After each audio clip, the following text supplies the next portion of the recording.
एक शहर में बहुत ही कंजूस पति पत्नी रहते थे।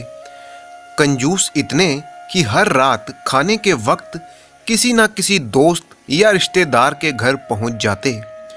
औपचारिकता दिखाते हुए पूछे जाने पर कि क्या वह दोनों भोजन करेंगे, तो झट से उनके साथ खाना खाने के लिए बैठ जाते। अपनी छुट्टियां मनाने कभी एक तो कभी दूसरे के घर डेरा डाल देते और खूब मौज मस्ती करते। अपनी खातिर करवाना और रोज नए नए पकवान की फरमाइश करना तो वो अपना हक समझते थे, लेकिन जब कोई उनके घर आने की बात करता तो कोई ना कोई वजह बताकर उन्हें टाल देते। एक दिन उनकी बुआ और उनका परिवार बिना बताए उनके घर पहुंच गया। काफी देर तक गप्पे मारने के बाद कंजूस पति पत्नी को लगा कि अब तो रात का खाना खिलाना ही पड़ेगा, मगर उनका कंजूस मन उन्हें खर्चा करने से रोक रहा था।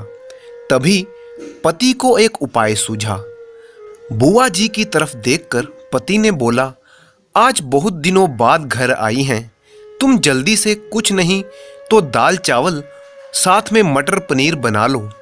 मटर पनीर का नाम सुनते ही पत्नी परेशान हो गई और मन में सोचने लगी कि जब देखो मुंह उठाकर चले आते हैं, अब मटर पनीर पर इतना खर्चा करना पड़ेगा। वो मन ही मन बुड़बुड़ाती हुई रसोई घर में जा घुसी। पीछे पीछे पति महोदया भी पहुंच गए और अपनी योजना सुनाने लगे। पति ने कहा, देखो तुम सिर्फ दाल चावल ही बना लो, लेकिन इन्हें ऐसा लगना चाहिए कि हम इन्हें मटर पनीर खिलाना चाहते हैं। पत्नी की समझ में नहीं आया तो पूछा, ये कैसे होगा कि हम परोसें तो दाल और उन्हें लगे कि हम उन्हें मटर पनीर खिलाना चाहते हैं। तब पति ने अपनी योजना बताई, ऐसा करना कि रसोई में जाकर दाल चावल बना लो, जब तैयार हो जाएं तो मुझे आवाज़ लगाना कि खाना तैयार है, आप प्लेट टेबल लगा लो। पत्नी ध्यान से सारी बात सुनती रही और आगे की योजना सुनने को बेताब होने लगी।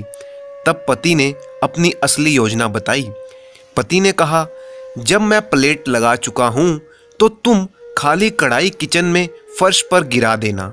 तब मैं पूछूंगा कि क्या गिरा तो तुम जवाब देना, मटर पनीर की कढ़ाई गिर गई।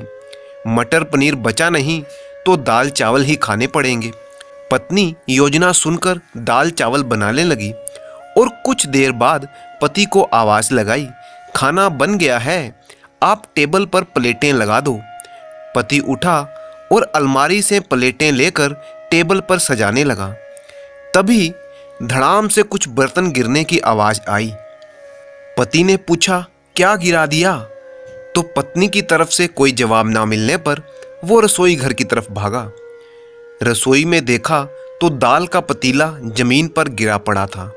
दोनों पति पत्नी को मानो सांप सूंघ गया। जब दाल ही गिर गई तो मटर पनीर का बहाना तो फेल हो गया। तब पति को बड़े ही दुखी मन से बाजार से दाल और मटर पनीर मंगवाकर बुआ जी और उनके परिवार को परोसना पड़ा। उनकी कंजूसी के चलते उन्हें लेने के देने पड़ गए। चले थे पैसे बचाने और बाजार से दुगनी कीमत पर खाना मंगवाकर अपने मेहमानों को खिलाना पड़ा।